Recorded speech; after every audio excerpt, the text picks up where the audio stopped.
Babagbagin na natin ang gate natin dito sa bahay.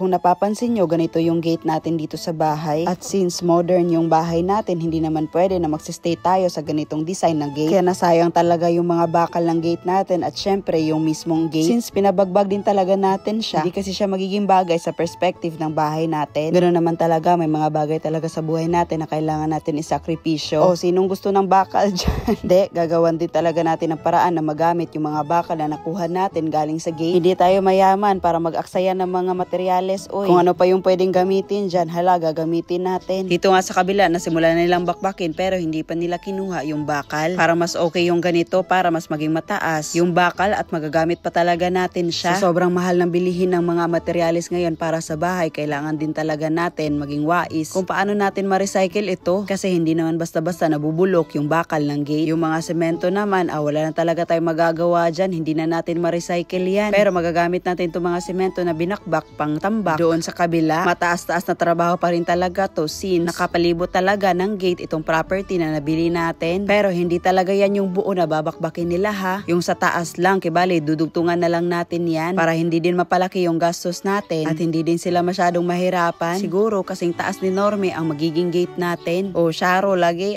may ini-aim kasi kami na vibe sa loob ng bahay natin. Ayokong mag-spoil, basta mapapanood nyo lang yan pag nagsubaybay kayo dito sa mga post natin. Pero wait, nakasubaybay ka ba? Comment ka nga. Saang lugar na kaya to umaabot tong mga videos natin. Grabe, pang ilang upload na natin to sa update dito sa pinapagawa nating bahay pero andyan pa rin kayo. Maraming salamat sa inyo ha. Hindi man namin kayo ma-replyan lahat. Gusto lang namin ipaalam sa inyo na sobrang na-appreciate namin ang bawat suporta na binibigay nyo sa amin. Nung sumunod na araw nga ay pinagpatuloy nila ang pagbakbak dito sa gate natin. Hindi kasi talaga to kaya na isang araw lang. Uy, tingnan mo nga, tatlo na sila nagtutulungan-tulungan para matapos talaga. Kung alam din talaga namin paano mag-finishing at paano itong mga ginagawa nila, tumulong na kami para mas mapabilis itong paggawa ng bahay natin ba. Kasi syempre excited na tayong matulog dito at gumawa ng mga videos ba. For sure naman dahil may sariling bahay na tayo, mas marami kayong aabangan sa amin. Ito na kasi ang panibagong journey natin sa buhay. May mga nagtatanong nga, dahil may bahay na kayo, ibig bang sabihin hindi na kayo gagala? Tignan natin kung hindi ba talaga tayo makakagala dahil may bahay na tayo. May mga ibang followers din kasi talaga tayo na mas gusto yung mga ganoong trip. Kaso nga lang sa sobrang dami namin inaasikaso, minsan gustong-gusto man namin gumala ay hindi talaga namin nagagawa. Sana nga sa mga susunod na araw ay masimulan na din tong hagdanan natin para hindi tayo mahirapan sa pag-akyat sa second floor ng bahay natin. Kasi itong mga kwarto sa baba, konting push na lang talaga ay matatapos na din. Anong color ng tiles kaya ang bagay dito? Yun yung isang problema sa pagpagawa ng bahay na sobrang hirap desisyonan. Kasi syempre kailangan natin ibagay. Oo, may nakikita tayong mga inspiration sa internet, kaso nga lang hindi lahat ng nasa internet ay andon sa hardware na pupuntahan natin. Kaya maghahanap talaga tayo ng alternative. Basta abangan nyo na lang.